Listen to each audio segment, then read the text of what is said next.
Assalamualaikum warahmatullahi wabarakatuh. Di sini kami kelompok 3 akan membahas SKI bab Kerajaan Islam di Indonesia. Sebelumnya perkenalkan nama kelompok kami. Yang pertama, Nadia Sabita, Novia Safa, Nurul Asriatu, Nurul Wijayanti, Reno Lingga, Setia Rahayu, Salim Mainda, Silviana Putri, Tarin Misrina, Triwayung Tias, dan Vivian Alfianti.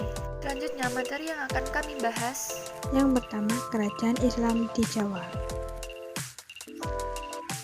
Kerajaan Demak. Kerajaan Demak didirikan oleh Raden Fatah tahun 1500 sampai 1518 Masehi dan merupakan kerajaan Islam pertama di Jawa. Puncak kejayaannya pada masa Sultan Trenggono tahun 1527 sampai 1545.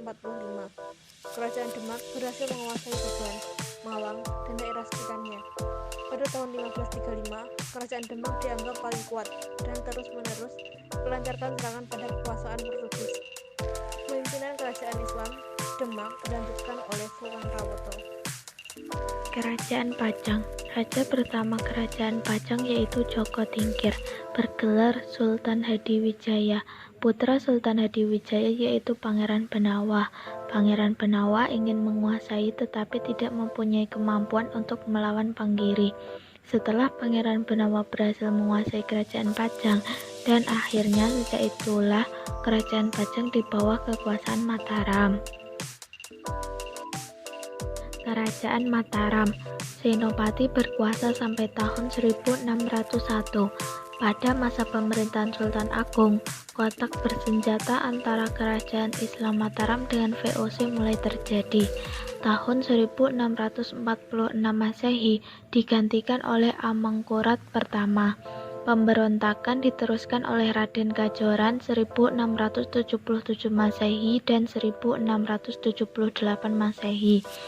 Banyaknya pemberontakan menjadi penyebab runtuhnya Kerajaan Mataram. Kerajaan Mataram banyak memberi kontribusi terhadap proses kemerdekaan NKRI dan sampai sekarang di bawah kepemimpinan Sri Sultan Hamengkubuwono. Cirebon berkuasa pada abad 15 hingga abad 16 Masehi, terletak di pantai utara Pulau Jawa. Pemimpin pertamanya adalah Ki Gedeng Tapa. Pada tahun 1677, Kesultanan Cirebon terpecah menjadi 3, yaitu Pangeran Martawijaya 1677 sampai 1703, Pangeran Kertawijaya 1677 sampai 1723, dan Pangeran Wangsakerta 1677 sampai 1713. Pada tahun 1906 dan 1926, Kesultanan Cirebon resmi dihapuskan dengan pengesahan berdirinya kota Cirebon. Kerajaan Banten. Pada tahun 1524 atau 1525, Sunan Gunung Jati bersama pasukan Demak merebut pelabuhan Banten dari Kerajaan Sunda dan mendirikan Kesultanan Banten yang berafiliasi ke Demak. Puncak kejayaan Kerajaan Banten terjadi pada masa pemerintahan Abdul Fattah atau Sultan Agung Tirtayasa. Saat itu, pelabuhan Banten telah menjadi pelabuhan internasional. Piagam Bojong menunjukkan bahwa tahun 1500 hingga 1800 Masehi, Lampung dikuasai oleh Kesultanan Banten. Pada 12 Maret 1682, wilayah Lampung diserahkan kepada VOC. Kesultanan Banten dihapuskan tahun 1813 oleh pemerintah kolonial Inggris. Tahun itu, Sultan Muhammad Syarifuddin dilucuti dan dipaksa turun tahta oleh Thomas Stamford Raffles.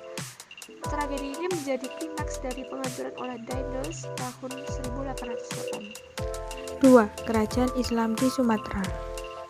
Kerajaan Samudra Pasai berdiri pertengahan abad ke-13 Masehi dan raja pertamanya Malik As-Soleh.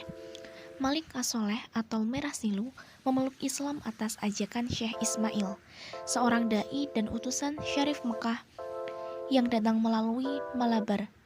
Dan Merah Silu mengganti namanya menjadi Malik As-Soleh setelah masuk Islam.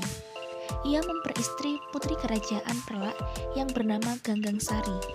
Dengan adanya pernikahan tersebut menjadikan kekuatan besar untuk penyebaran dakwah Islam. Kerajaan Samudra Pasai berada di pesisir timur Laut Aceh. atau sekitar Kabupaten Lok Sewu-Mawe atau Aceh Utara. Dalam catatan Ibnu Battuta tahun 1345 menyatakan ketika Ibnu Battuta singgah di Pasai, raja yang berkuasa bernama Malik Az-Zahir. Malik Az-Zahir dikenal sebagai raja yang ortodoks, suka mengajak dan mengundang diskusi dengan para ahli fikih dan usul, sehingga istananya ramai dikunjungi para cendekiawan dari berbagai negara. Tahun 1521, kerajaan Samudra Pasai ditaklukkan dan dikuasai oleh bangsa Portugis selama 3 tahun. Sejak tahun 1524 dan seterusnya, kerajaan Samudra Pasai masuk di bawah kekuasaan kerajaan Aceh yang berpusat di Bandar Aceh Darussalam.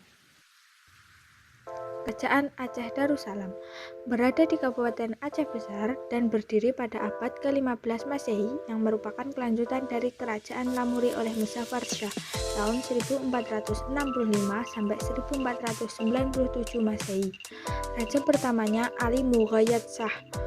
Wilayah kekuasaannya dari Pidi sampai Sumatera Timur. Letak dasar kebesaran Aceh adalah Sultan Alauddin Riayat Shah yang bergelar Al-Qohar. Di antara para sultan yang lain, Sultan Iskandar Muda 1608 sampai 1637 Masehi yang berhasil membawa kejayaan kerajaan Aceh Darussalam, di mana wilayah kekuasaannya meliputi pelabuhan di pesisir timur dan barat Sumatera dan Aceh, Tanah Gayo, Minangkabau. Kemudian digantikan oleh Sultan Iskandar Tsani. Akan tetapi sepeninggalan beliau, kerajaan Aceh Darussalam dipimpin oleh penguasa yang lemah dan mengalami kemunduran. Kerajaan Islam di Kalimantan. Tidak banyak literatur yang menjelaskan keberadaan kerajaan Islam di Kalimantan, namun ada titik terang tentang kerajaan Daha atau Banjar. Pada awal abad ke-16, Islam masuk ke Kalimantan Selatan, yaitu di kerajaan Dahaya waktu itu masih beragama Hindu. Berkat bantuan Sultan Demak, Trenggono pada tahun 1521 sampai dengan 1546, Raja Daha atau rakyatnya memeluk agama Islam, sehingga berdirilah kerajaan Islam Bandar dan raja pertamanya yaitu Pangeran Samudra yang bergelar Pangeran Suryanullah atau Suryansah. Setelah naik tahta, daerah-daerah sekitar mengakui kekuasaannya yaitu daerah Batanglala, Sukajiana, Sambas, dan Sambangan. Kemudian setelah itu di Kalimantan Timur atau Kutai pada tahun 1575 Masehi, Tunggang Parangan mengislamkan raja mahkotanya. Sejak saat itu terjadilah Islamisasi di daerah Kalimantan. Kerajaan Goa Talu. Kerajaan Goa Talu dikenal sebagai Serambi Madinah. Keberhasilan penyebaran Islam terjadi setelah memasuki awal abad 17 dengan kehadiran 3 orang mubalik yang bergelar datuk dari Minangkabau. Mereka adalah Abdul Akmur, Sulaiman, dan Abdul Jawad.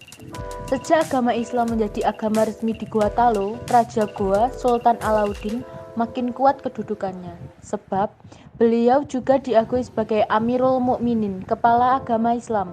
Ada pendekatan unik yang dilakukan oleh Sultan Alauddin dan penyebar kerajaan Goa yang berbunyi, barang siapa di antara kita, Goa dan sekutunya atau daerah taklukannya, melihat suatu kebajikan, maka salah satu dari mereka yang melihat itu harus menyampaikan kepada pihak lainnya. Dan karena Goa sekarang sudah melihat jalan kebajikan, yaitu agama Islam, maka kerajaan Goa meminta kepada kerajaan-kerajaan taklukannya agar turut memeluk agama Islam. Kesultanan Ternate. Kesultanan Ternate atau juga dikenal dengan Kerajaan Gapi adalah salah satu dari 4 kerajaan Islam di Kepulauan Maluku dan merupakan salah satu kerajaan Islam tertua di Nusantara. Didirikan oleh Ba'ab Masyur Malamo pada tahun 1257, Kesultanan Ternate memiliki peran penting di kawasan timur Nusantara antara abad ke-13 hingga abad ke-19. Kesultanan Ternate menikmati kegemilangan di paruh abad ke-16 berkat perdagangan rempah-rempah dan kekuatan militernya. Pada masa jaya kekuasaannya, membentang mencakup wilayah Maluku, Sulawesi bagian utara, timur, dan tengah, bagian selatan Kepulauan Filipina hingga sejauh Kepulauan Marshall di Pasifik. Saat ini tahta kesultanan dijabat oleh Sultan Syarifudin bin Iskandar Muhammad Jabir Shah yang menjabat sejak tahun 2016 mengganti Sultan Muzaffar Shah II. Kerajaan Islam Nusa Tenggara. Dimulai sejak abad ke-16 Masehi, dikenalkan oleh Sultan Prapen tahun 1605 oleh putra Sunan Giri. Sultan Prapen menyampaikan dakwahnya dari Lombok hingga ke Sumbawa dan berdiri kerajaan Seleparang di bawah pimpinan Prabu Rangkeswari. Seleparang menjalin hubungan dengan beberapa kerajaan Islam. Kesultanan Goa berusaha menutupi jalur perdagangan VOC ke Lombok dan Sumbawa. Daerah yang dikuasai Kesultanan Goa diantaranya Bima dan Seleparang. Kesultanan Goa dan Lombok menjalin perkawinan agar mempererat hubungan. Kerajaan yang menonjol di Nusa Tenggara adalah Kesultanan Bima di bawah pimpinan Rumah Mabatawadu sebagai raja pertamanya. Syair kerajaan Bima mengisahkan peristiwa-peristiwa yang terjadi di Kesultanan Bima. Kejadian yang diceritakan pada syair diantaranya wafatnya Sultan, diangkatnya penggantinya, serangan perampok, dan meletusnya Gunung Tambora. Syair kerajaan Bima dikarang oleh Lukman yang masih merupakan kerabat Sultan Bima. Peranan kerajaan terhadap perkembangan Islam di Indonesia. Yang pertama, ketika agama Islam dianut oleh raja atau sultan, maka diikuti pula lapisan masyarakat secara umum. Yang kedua, kegiatan politik dan ekonomi kerajaan Islam menjadi sarana dalam melaksanakan dakwah. Yang ketiga, dakwah Islam menjadi motivasi dalam mengusir penjajah dari bumi Nusantara. Yang keempat, memudahkan transaksi perdagangan dengan para pedagang dari kawasan Timur Tengah. Yang kelima, mengubah budaya upeti yang banyak digunakan di zaman kerajaan sebelumnya. Yang keenam, setelah agama Islam menjadi agama resmi kerajaan, maka perubahan-perubahan tampak dalam sendi-sendi kehidupan kerajaan. Yang ketujuh, menciptakan tata kehidupan baru yang lebih sesuai dengan apa yang ada pada ajaran Islam. Yang kedelapan, dalam bidang keamanan, kerajaan Islam memiliki kewajiban untuk menciptakan kedamaian kepada seluruh masyarakat. Sekian pembahasan materi dari kelompok kami, kurang lebihnya mohon maaf. Wassalamualaikum warahmatullahi wabarakatuh.